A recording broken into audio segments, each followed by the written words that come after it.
সবাইকে স্বাগত নতুন একটি ভিডিওতে। আজকে আলোচনা করব ক্লাস 12-এর রাষ্ট্রবিজ্ঞান বিষয়ের উপর গুরুত্বপূর্ণ সাজেশন কোশ্চেন নিয়ে। ভিডিওটি সকলে শেষ পর্যন্ত দেখবে এবং চ্যানেলে নতুন হয়ে থাকলে চ্যানেলটিকে অবশ্যই সাবস্ক্রাইব করে রাখবে। আজকের প্রথম গুরুত্বপূর্ণ প্রশ্ন, আন্তর্জাতিক সম্পর্কের সংজ্ঞা দাও। আন্তর্জাতিক সম্পর্কের বিকাশের ধারাগুলি সংক্ষেপে আলোচনা করো। আন্তর্জাতিক সম্পর্ক ও আঞ্চলিক রাজনীতির মধ্যে পার্থক্য নিরূপণ করো। খুবই গুরুত্বপূর্ণ কোশ্চেন, এই কোশ্চেনটি আসার মতো। পরবর্তী 2 জায়গার প্রশ্ন, বিশ্বায়ন কাকে বলে? বিশ্বায়নের প্রকৃতি আলোচনা করো। খুব গুরুত্বপূর্ণ প্রশ্ন এবারের পরীক্ষার জন্য।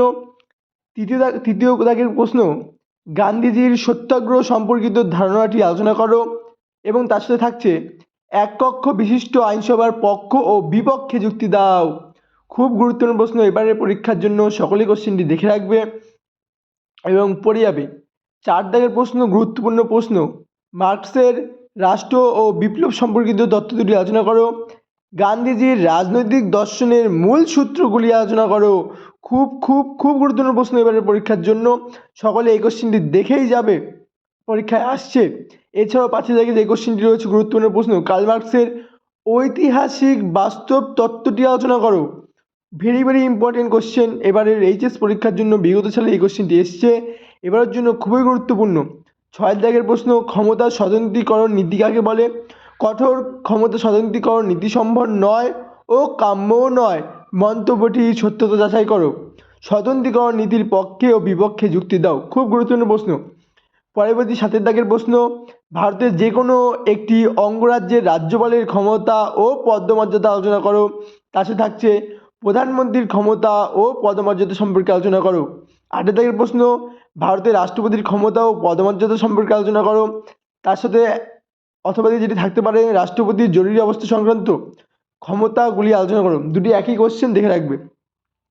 9 দাগের প্রশ্ন, ভারতের পার্লামেন্ট আইন পাশের বিভিন্ন পদ্ধতিগুলি লেখো।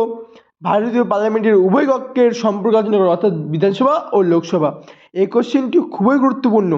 10 দাগের প্রশ্ন, পশ্চিমবঙ্গের বিধানসভার স্পিকারের ক্ষমতা ও কার্যাবলী আলোচনা করো। এই কোশ্চেনটি খুবই গুরুত্বপূর্ণ এবং আসার মতো, এবারে পরীক্ষা আসতে পারে। 11 দাগের কোশ্চেন, লোকসভার স্পিকারের অর্থাৎ অধ্যক্ষের ক্ষমতা ও কার্যাবলী আলোচনা করো। এই সাথে রয়েছে ভারতের যে কোনো রাজ্যের হাইকোর্টের গঠন ও কার্যকর আলোচনা করো। খুব গুরুত্বপূর্ণ প্রশ্ন এবারের পরীক্ষার জন্য, সকলেই কোশ্চেন দেখে যাবে। আজকে শেষ প্রশ্ন, 12 দাগের প্রশ্ন, খুব গুরুত্বপূর্ণ প্রশ্ন, ক্রেতা সুরক্ষা আদালতের উপরে একটি সংক্ষিপ্ত টিকা লেখো। এই কটা কোশ্চেন পড়লে তোমরা ভালো নাম্বার রেজাল্ট করতে পারবে এবং সবগুলি প্রশ্ন পরীক্ষার হলে দেখতে পারবে। ভিডিওটি ভালো লাগলে অবশ্যই লাইক করো, কমেন্ট করো এবং চ্যানেলে নতুন হয়ে থাকলে চ্যানেলটিকে অবশ্যই সাবস্ক্রাইব করে আমাদের পরিবারে যুক্ত হও এরকম নিত্য নতুন ভিডিও পেতে।